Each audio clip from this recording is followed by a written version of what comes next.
Welcome back for another deep dive. Our listeners have really outdone themselves this time. We've got some fascinating excerpts from Hindu mythology you sent in, focusing on a story about stolen knowledge and a fish. A fish. Yeah, a fish. That's interesting. It really is. So it's a story of Hygrive and Matsya, Yeah. and Okay. it starts with this demon, Hygrive, but he's not Yeah. a typical villain. Not the evil mustache twirling. kind- No, not exactly. Yeah. He's actually incredibly devoted, like so devoted that his intense spiritual practices earn him a boon from Brahma. Oh, wow. I know, right? A boon. And a boon, just to clarify for our listeners, Sure. it's basically a favor or a gift, kind of like a magical power-up. Yeah, like a magical gift from a god. Exactly. Yeah. So we've got this demon who's like super devoted, earns this huge boon. Sounds almost heroic, right? Right, it does. But well, this is where things take a turn. Okay, I'm intrigued. So the boon makes Hygrive crazy powerful, basically invincible. Invincible. Okay. But instead of using his power wisely, for good, Right. his ego kind of takes So over. the classic downfall. I know, right? He gets arrogant and decides to steal the Vedas. Oh, the Vedas. Yeah. Now those are, So just a quick reminder for everyone. of course. The Vedas are like the foundational scriptures of Hinduism, considered the source of all knowledge and wisdom. Like they're a really big deal. A huge deal. Yeah. They're not just religious texts. They contain knowledge about everything. Science, medicine, music, philosophy, you name it. Oh, wow. So when Hygrive steals them, it's not just a theft. Right. It throws the whole world into chaos. Wow. So knowledge is lost, the world's in chaos. What happens next? Where does the fish come in? That's where Matsya, the fish avatar Vishnu, enters the picture. Matsya. Okay. And an avatar, for our listeners who might not be familiar. Right. Good point. It's basically a god taking on a physical form in the world. To intervene, like when things get really bad. Exactly. When things need a divine intervention. Like a divine superhero. You got it. So what does this fish avatar do? What's his superpower? Well, the story goes that King Manu, who's this really righteous king, he's performing his rituals by a river when a tiny fish swims into his hands. A tiny fish. Yeah, like this little fish. Okay.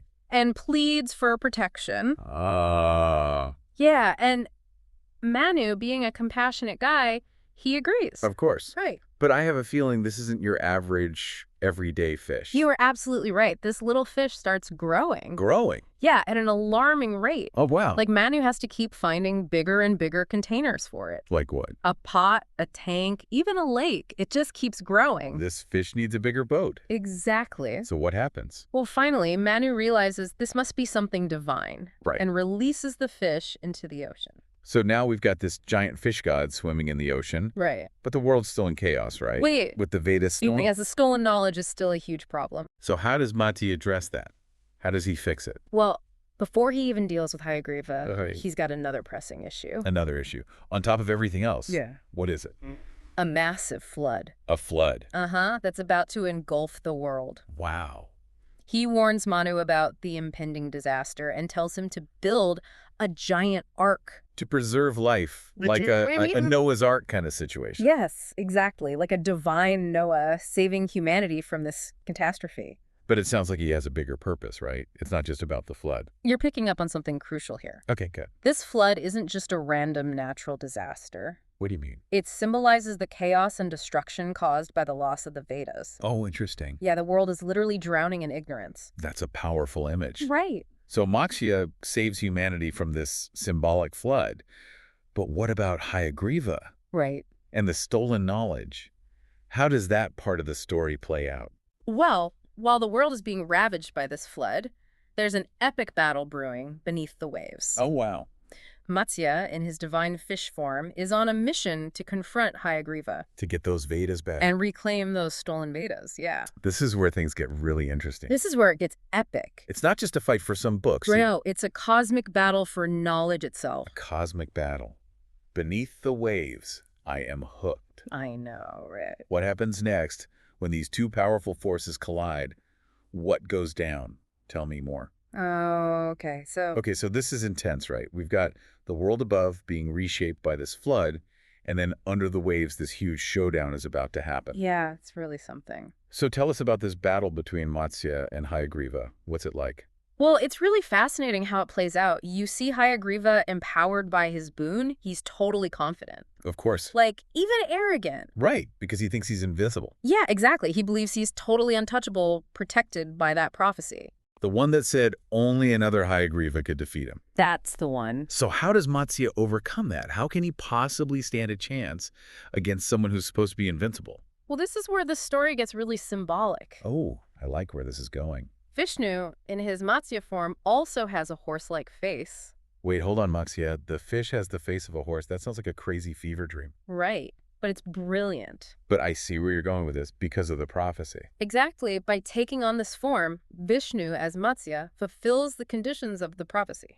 So he becomes the only one who can actually defeat Hygrive. He outsmarted him. It's like some divine 4D chess or something. Oh, So, okay, how does the actual battle go down? the texts describe it as this huge confrontation. Like, how huge are we talking? Like divine power against demonic fury. Whoa. A struggle between order and chaos. So, good versus evil, basically. Yeah, and as you can probably guess, Matsya wins. Of course, he's got to. He slays Hygrive, gets back those stolen Vedas, and returns them to Brahma. Okay, so good conquers evil. Knowledge is restored. The world is saved from ignorance. It's a happy ending, right? It is, in a way, but it's not just about a simple victory. What do you mean? It's about restoring balance. Balance. Yeah, with the Vedas back where they belong, knowledge is accessible again, and the floodwaters recede. It's interesting how the flood is both this literal event and this symbolic thing. Yeah, for sure. Like, it's almost as if the world is cleansed and renewed. Yeah, Give it a fresh start. absolutely. That's a great observation. The receding of the flood shows the return of order, the harmony after all that chaos. Right. And Manu's ark, the one that carried the seeds of life through the flood, Yeah. it comes to rest on a mountain peak, symbolizing this new beginning for humanity. It's such a hopeful message. Yeah. Even after this huge flood, humanity still has the knowledge and the tools to rebuild. Precisely. And that's a big takeaway from the story. Okay, I like it. It shows how important it is to preserve knowledge. Not just for us, but for future generations. Exactly. It's a legacy. It makes me think of those seed banks around the world storing seeds in case of global catastrophe. Oh, yeah, I see that. It's like a modern-day Manu's Ark. It is. That's such a good analogy, and it shows how this ancient story is still relevant today. Totally. This idea of protecting knowledge, making sure it survives, it's more important than ever. So we've got this epic battle, a flood that washes away ignorance, and knowledge is restored with the return of the Vedas.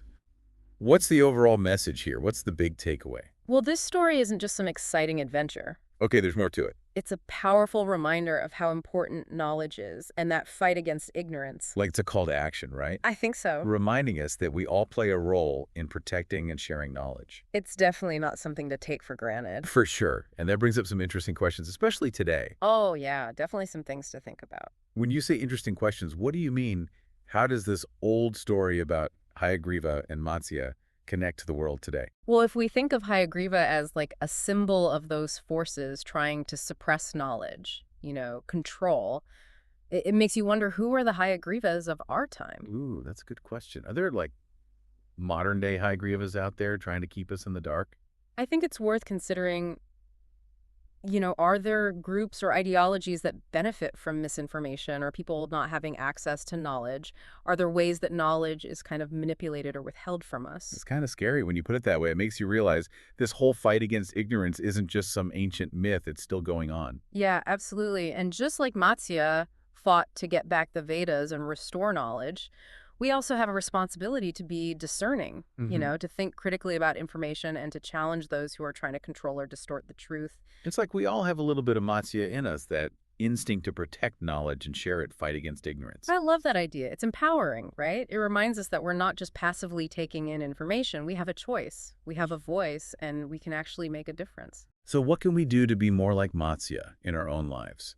What are some practical things we can do to safeguard knowledge and share it? Well, I think one thing is to be really aware of the information we're consuming and sharing, work on those critical thinking skills, to evaluate sources, to figure out what's true and what's not, to be careful about those spreading misinformation. It's so easy to get caught up in all the information online. I've definitely fallen for some clickbait headlines and questionable sources before. We all have, it's a constant learning process, but the more aware we are of those traps, the better we can navigate this crazy information landscape. So fact-checking, critical thinking, those are all good steps. What else can we do? We can support those institutions and groups that promote knowledge and education. Things like libraries, schools, museums are all so important and need our support. And then just on a personal level, we can be more curious, more open to talking about important issues in a meaningful way. Yeah, sometimes it feels like we're all in our own little bubbles, only hearing from people we already agree with. Maybe being a Matsya also means being open to different viewpoints, even the ones that challenge us. For sure, it's about having a respectful dialogue, being willing to listen and learn from people who have different experiences and perspectives. It's how we grow and how we understand the world better. This has been a really insightful deep dive. Yeah. We started with this story about a demon, a fish, and some stolen knowledge, and now we're talking about challenges we face in the digital age. It's amazing how these old themes still resonate today. It really shows the power of these stories, how they can speak to us across cultures and time.